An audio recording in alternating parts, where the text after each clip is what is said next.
Welcome to Crank It Up. I'm Eric, and I just spent the weekend at CharCon in Charleston, West Virginia. It was excellent, and I feel inclined to share some of the funny moments and stories we had from the various sessions I ran. In the past, I talked about how you can use Metal, Magic, and Lore for any setting, and I did that with Lord of the Rings. On Saturday, we ran in Mina Moria's arena, where the players defeated an onslaught of goblins, followed by a cave troll. Due to the number of Fellowship characters, I let the players double up on who they roleplayed. One player played both Legolas and Gimli, so in typical elf-dwarf rivalry, he decided to keep track of the kills for each character. Legolas started out in the lead with his pointed arrows, but once Gimli closed the distance with goblins, he was able to close the margin. At one point, due to timing of a called shot ahead by Legolas and the flow of battle, Gimli and Legolas were striking the same goblin at the precise same time. This resulted in a contested kill for both characters. As the battle drew to a close with the cave troll, Gimli killed it with a resounding critical blow to the, let's just call it position 33. A failed willpower and system strength check, the troll was disabled and easily dispatched. Gimli turned around and smirked to the elf, who responded, "That still only counts as one." Total count for the kills, including the contested, was 5 for the dwarf and 6 for the elf. Sunday, we continued the Lord of the Rings setting, but this time I allowed the players to start at the Council of Elrond and see how far they could take the ring to be destroyed. The players decided to take the small pass that the Company of Oakenshield took when they left Rivendell through the Misty Mountains. This brought them closer to the Eagle's Nest and their intended destination. After a quick encounter with some mountain trolls, with the final blow being a called shot by the elf, shooting the troll on the ground with an arrow passing between the dwarf's legs, the Fellowship made it to the Eagle's Nest. Here they learned why the Eagles were unable to assist the Fellowship earlier. A few wereworms, think the large worms from the last Hobbit movie, were plaguing the mountain the Eagles nested on and were endangering their young. The Fellowship, attempting to free up the Eagles to help them on their quest, decided to dive into the tunnels to destroy these worms. They decided to split the party and leave the hobbits in the safe care of the Eagles while the able fighters cleared out the worms. The Fellowship defeated one worm on their way to the nest, which may have lured them into a false sense of confidence as the worm rolled failures on all its attacks. Deep in the burrow, they came across 2 worms around a small cache of eggs. The dwarf, in keeping with traditional racial norms, failed his stealth roll, alerting the worms to his presence. This time, the dice favored the worms. An intense battle began, with Gimli and Aragorn handling one worm, while Legolas, Boromir, and Gandalf took on the other. In typical Sean Bean style, Boromir fell in battle, after a critical bite from the worm grossly exceeding his abdomen, resulting in instant death.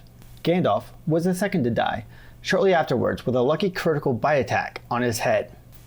Gimli slew his wereworm and turned to assault the worm bearing down on Legolas. Aragorn, deciding that smashing the eggs in the worm's nest was the best way to distract them, had much success. The worm turned away from Legolas to assault Aragorn, but was slain by the dwarf as it rushed by. What was left of the fighters came back to the surface, grieving the loss, only to discover that Frodo was missing. A quick little survival tracking check by Aragorn found him a short distance away, and he was brought back.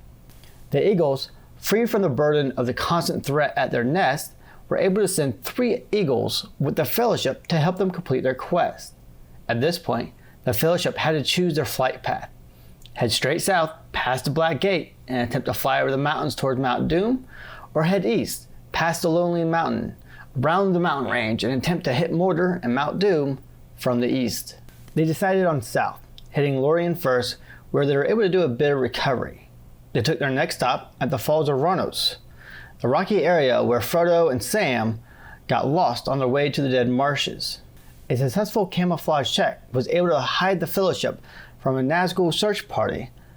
The next day, they were intercepted by a trio of Nazgul riding the Hellhawks and were engaged in aerial battle as the party flew around Minas Tirith. The Nazgul got close enough to deal some serious damage to Frodo, causing him to nearly fall if it wasn't for his faithful gardener Samwise, who made a successful save. The Fellowship rallied and downed the Nazgul Hillhawks, causing the riders to fall far below. The party rested in the mountains to the west of the White City while they prepared for their final flight into Mordor. They decided on a reverse flying V formation with Gimli and Pippin on the left and Legolas and Merry on the right, with Aragorn, Frodo, and Sam tucked behind and between the others. They woke up early and flew into Mordor, towards the rising sun, where 6 Nazgul, led by the Witch King himself, plowed through their formation, and Pippin was unfortunately bitten in the head and tossed off his ride. Legolas and Gimli held strong, keeping the Nazguls away from the ring-bearer, while Aragorn instructed his eagle to break towards the ground, giving the Nazguls the slip. After a quick chase and some successful rock throws by Frodo and Sam, the eagle was able to drop them off at the entrance to Mount Doom. They were all able to pass their willpower check to avoid succumbing to the Dark Ring's lies to take it for themselves. Frodo promptly tossed the ring into the fire from whence it came. Legolas and Gimli continued their competition to kill the most, with the final results ending 12-11 in favor of the elf, with only a few contested kills. If you want to see the character sheets I used for this campaign, a link is in the description below. I look forward to hearing about your adventures, and until next time, let's shut it down.